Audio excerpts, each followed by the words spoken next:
Hi, I am Lemon, and in this video I'll show you how to find your Facebook stream key and stream URL. If you are setting up OBS Studio, Streamlabs or any other streaming software, you will need both of these to start streaming on Facebook. Let's get started. First, open your browser.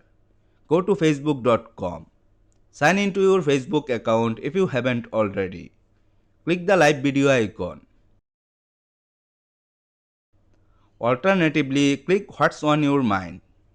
Then click the three-dot menu and select live video. Or if you are streaming to a Facebook page, open your page first. Then click live video. The live producer page will open. Under go live, click setup live video.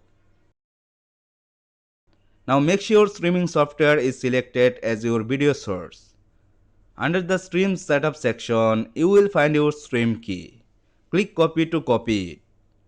To find your stream URL, click advanced settings. Scroll down and you will also see the server URL. Click copy to copy the server URL as well. You can also find the fastest streaming ingest URL based on your location. Just click ingest URL. Wait a few seconds. You will get the fastest server for your location. And that's it. You have successfully learned how to find your Facebook stream key and stream URL for OBS Studio, Streamlabs or any other streaming software. If this video helped you out, leave a like and subscribe for more simple and easy to follow tech tutorials.